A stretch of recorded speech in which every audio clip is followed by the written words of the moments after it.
Hello students of class 8। आज आप लोग का सोशल साइंस का सिविक्स राजनीतिक शास्त्र के चैप्टर फर्स्ट में जो पढ़ना था आप लोगों को, रोल ऑफ द कॉन्स्टिट्यूशन, मतलब संविधान के हमारे देश में क्या भूमिका है, संविधान में क्या क्या सर ज़रूरत के अनुसार जो हम लोग को पूरा करता है, जिससे हमारे देश का सारे रूल रेगुलेशन फॉलो किए जाते हैं। तो उसी में एक जो आपको पॉइंट है पढ़ना है, हिंदू सक्सेशन अमेंडमेंट एक्ट 2005। इसका मतलब हुआ हिंदू उत्तराधिकार अधिनियम act 2005। The Hindu succession act 2005 came into force from 9 September 2005 to remove gender discriminatory provisions in the Hindu Succession Act 1956 and gives the following right to daughter under section 6। कहा गया है कि हमारे देश में कुछ डिस्क्रिमिनेशन था। डिस्क्रिमिनेशन का मतलब होता है भेदभाव। भेदभाव हम और आप में, कुछ लोगों के बीच में कोई उच्च वर्ग के लोग कहलाते थे, कोई निम्न वर्ग के लोग कहलाते थे, कोई एकदम ज़्यादा निम्न वर्ग के लोग जिससे हम छुआछूत वगैरह को फॉलो करते थे। समाज में पुरुष का वैल्यू ज़्यादा होता था, फीमेल का वैल्यू कम होता था। पुरुष माने हम हैं एक पिता, तो हमारे अगर दो संतान हैं, पुत्र और पुत्री, तो पुत्र को दूसरे तरह से देखते थे और पुत्री को दूसरे तरह से देखते थे। तो इसलिए सरकार ने, हमारा संविधान ने हिंदू सक्सेशन अमेंडमेंट एक्ट 2005 लागू किया है। देखिए इसमें क्या है, इसमें हमारे घर की बेटियों को क्या अधिकार मिला है जो हम जानते हैं। पहला है, the daughter of person by birth is treated as equal to the son. Hindu succession अधिनियम हम लोग को यह फॉलो कराता है कि पुत्र हो या पुत्री हो, बेटा हो या बेटी हो, अगर जिस घर में उसका जन्म हुआ है तो वह बेटा और बेटी दोनों को इक्वल मानता है, बराबर मानता है। दूसरा है, the daughter has the same rights in the personal property as so would have had if she had been a son. देखिए हमारे धर्म में क्या है कि अगर हमें दो बच्चे हैं, एक बेटा और एक बेटी, एक पुत्र और दूसरा पुत्री, तो हम लोग सोचते हैं कि हमारा जो एक पिता का जो प्रॉपर्टी है वह सिर्फ पुत्र का होता है। वर्षों से चला भी यही आ रहा, होता भी यही आ रहा, लेकिन संविधान के नज़र में ऐसी कोई बात नहीं है। एक पिता के संपत्ति में उसका बेटा हो या बेटी हो, पुत्र हो या पुत्री हो, उसकी संपत्ति का हकदार दोनों है। संविधान के नजरों में दोनों समान है, चाहे वह पुत्र हो या पुत्री हो।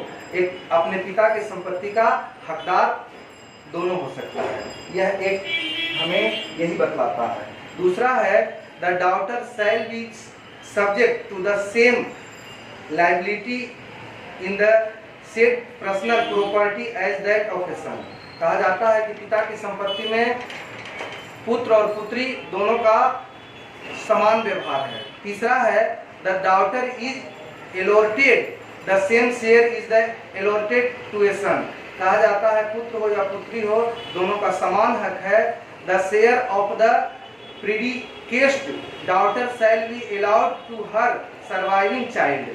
कहता है कि कोई भी बच्चा हो, सबको बराबर का हक मिलना चाहिए। तो यही है हिंदू सक्सेशन अमेंडमेंट एक्ट 2005। उसके बाद है लॉ एंड डिसेंट। इसका मतलब होता है कि कानून के अंदर भी हम लोगों का दूसरा लॉ एंड डिसेंट। इसका मतलब होता है कि हम लोग का कानून पर भी कुछ लोगों का मतभेद है कि कुछ कानून सही है, कुछ कानून गलत है। मतलब हम और आपके अंदर कुछ मतभेद की स्थिति है। वैसे स्थिति को हम लोगों को सुधार करना, हम लोग को आपस में बैठकर जो हमारा संविधान बोलता है उसके अनुसार उसको फॉलो करना है। पहले अपने देश में ब्रिटिश रूल था। ब्रिटिश रूल के कारण बहुत सी परेशानियां आज हम लोग को झेलना पड़ रहा है। उसके बाद है कंस्ट्रक्टिव डिसेंट, इसको सहायक असहमति कहते हैं। The constructive dissent is a creative way of showing distance in the form of distance people show their disagreement in a peaceful manner interested of restoring to destructive ways। कहा जाता है कि कुछ जो है हम लोग, अब कोई मुद्दा है जिसमें सहमति नहीं बन रहा है, तो हम लोगों को आपस में बैठ करके, कॉन्स्टिट्यूशन संविधान बतलाता है कि हम लोगों को आपस में बैठकर सबको समान हक मिले, सबको समान इक्वल हक सुविधा प्राप्त हो।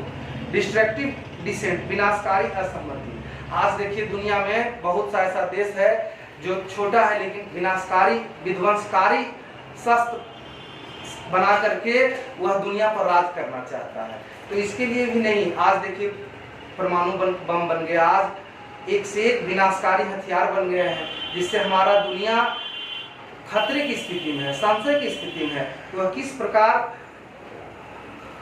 कभी भी कोई छोटा सा भी देश सारा दुनिया को तबाह कर सकता है। इसलिए हम लोगों को वैसा विनाशकारी वस्तु नहीं बनाना चाहिए जो विध्वंसकारी होता है। उसके बाद है साल्ट सत्याग्रह। साल्ट सत्याग्रह, इसका मतलब होता है नमक सत्याग्रह, जो गांधी जी के द्वारा 1930 ईस्वी में चला था। When India was under British rule, the government passed a law act prevented Indians from making salt from sea water without the permission of the government। कहा जाता था कि बिना सरकार परमिशन के यहाँ के लोगों को समुद्र से नमक बनाने का जो आंदोलन था, Mahatma Gandhi decided to show his dissent against the law by launching the civil disobedience movement। कहा जाता है कि महात्मा गांधी ने साल्ट सत्याग्रह, नमक आंदोलन के खिलाफ सिविल डिसोबीडियंस मूवमेंट चलाए थे। मतलब जो वहाँ के लोकल लोग हैं उनके लिए वही काम कर सकता है, वही उस नमक बनाने में मजदूरी का कार्य कर सकता है। Started with the Dandi march on 12 March 1930, और इसी के विरोध में साल्ट सत्याग्रह में उन्होंने डांडी मार्च, जो साबरमती से लेकर डांडी एक जगह है गुजरात में, वहीं एक मार्च निकाले, पैदल यात्रा निकाले, जो दांडी मार्च के नाम से प्रसिद्ध है। On 12 March 1930 the march began from Sabarmati Ashram in Ahmedabad and travelled towards a village called Dandi. यह जो यात्रा है साबरमती आश्रम से एक छोटा सा गांव था दांडी, वहां तक चला। 425 डे, यह यात्रा 25 दिनों का था। एंड 385 किलोमीटर, जिसकी लंबाई 385 किलोमीटर, मतलब गांधी जी के साथ सभी लोग 385 किलोमीटर का पैदल यात्रा किए। Dandi on 6 April 1930, here Gandhi ji protested against the salt law by symbolically making the salt himself and throw a challenge to the British government। और उन्होंने ब्रिटिश गवर्नमेंट के सामने चैलेंज पेश किया और ब्रिटिश गवर्नमेंट को गांधी जी की बातों को मानना पड़ा। उसके बाद है 5 number, the Mandal commission. Mandal commission क्या है? बहुत ही इम्पोर्टेंट मुद्दा है। आज जो हमारे देश में रिजर्वेशन, जिसको हम आरक्षण बोलते हैं, यह मंडल कमीशन का ही देन है। हमारा संविधान में यह बताया गया है कि जो लोग सामाजिक रूप से पिछड़े हुए हैं, जो लोग गरीब हैं, जिनको किसी प्रकार का कोई जीवन जीने का मार्ग नहीं है, वैसे लोगों को जो पिछड़ा है, जो दलित है, जो जनजाति है, जो समाज के मुख्य धारा से जुड़ने से वंचित रह गया, वैसे लोगों के लिए रिजर्वेशन की सुविधा दी गई है, जिसको हम आरक्षण बोलते हैं। आइए, the Mandal commission was established in India in 1979।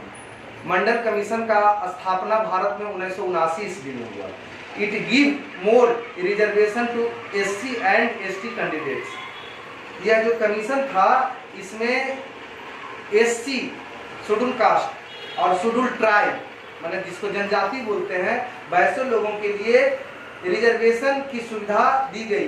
Various sector, विभिन्न प्रकार की सरकारी नौकरियों में। यह 1980 से लागू हो गया। The commission's report was given in favour of this candidates and members of lower castes known as other backward classes.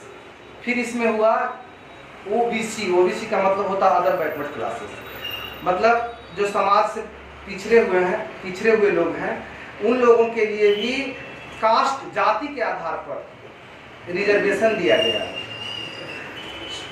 Scheduled casted जिसको एससी बोलते हैं और शिड्यूल्ड ट्राइब्स जिसको जनजाति बोलते हैं, they are given exclusive access to a certain protection of government jobs and slots in public universities and recommended changes to these costs increasing from the 27% to 49.5% in 1989, जिसमें 27% का आरक्षण दिया गया है। कुल मिलाकर के 49.5% मतलब 50% के लमसम आरक्षण दिया गया था, जिसमें ओबीसी, अब ओबीसी का एक अलग भाग ईबीसी हो गया है। ओबीसी, ईबीसी, एससी और एसटी, ये 4 समुदाय के लोगों को दिया गया। After the commission gave is report VP Singh the prime minister at the time, जब जो मंडल कमीशन को लागू किए उस समय भारत के प्रधानमंत्री विश्वनाथ प्रताप सिंह थे। Try to independent in recommendations the criticism was sharp and college across the country held massive protests against it. Soon after, students of Delhi University threatened self-immolation in protest of the government's action. कहा गया है जब आरक्षण reservation दिया गया तो उस समय स्कूल में, कॉलेज में, देश में बहुत से माने इस कमीशन के खिलाफ में प्रदर्शन हुआ। इस मंडल खिलाफ के बारे में बहुत कॉलेज, यूनिवर्सिटी, स्कूल, समाज के जो उच्च वर्ग के लोग थे उनके द्वारा असंतोष जाहिर किया गया। His act further sparked a series of sharp emotions by the college students and led of a formidable movement against the Mandal Commission. लेकिन सरकार ने सबको सख्त से सामना किया और मंडल कमीशन को सक्सेस किया। Similarly when the government made a law in 2006 for reservations of seats for backward classes in second MS and other medical institution, there were protections from people। कहा गया है कि 2006 से उच्च शिक्षा में भी, पढ़ाई लिखाई में भी रिजर्वेशन दिया गया है ताकि जो पिछड़े समाज के लोग हैं रिजर्वेशन का फायदा लेकर के आगे बढ़ें और आने वाले दिनों में देश का नेतृत्व करें। On 9 January 2009, the Rajya Sabha passed a landmark constitution amendment bill to provide 10% reservation in jobs and education, including IIMs, IIT, NIT, and central universities to economically backward sections in general category. The Lok Sabha had already passed the bill। कहा गया है 9 जनवरी 1919 को राज्यसभा, लोकसभा के द्वारा एक bill pass किया गया जिसमें उच्च वर्ग के लोग माने उच्च जाति के लोग जो आर्थिक रूप से पिछड़े हुए हैं, जो गरीब रूप से पिछड़े हुए हैं, उन्हें 10% का रिजर्वेशन उन्हें भी दिया गया है। यह भारत के जो वर्तमान सरकार नरेंद्र मोदी की सरकार है उनके द्वारा यह पारित किया गया है, राज्यसभा लोकसभा से पास कर दिया गया है। और कुछ स्टेट भी, कुछ राज्य सरकार भी उच्च जाति के लोगों को, वैसे लोग जो आर्थिक रूप से, इकोनॉमिकली रूप से गरीब हैं, कमजोर हैं, उन्हें किसी प्रकार का नहीं, वैसे लोगों को पढ़ाई में और जो सरकारी नौकरियां हैं उनमें रिजर्वेशन की सुविधा दी गई है। तो बच्चों आज आप लोग का यही था पढ़ना। अब आप लोग को इसका ऑब्जेक्टिव क्वेश्चन ABC तक बनाना है। इसका असाइनमेंट आप लोग को जाएगा, क्वेश्चन भी जाएगा, आंसर भी जाएगा। उसके बाद फिर नेक्स्ट लेसन स्टार्ट होगा। That's all, thank you.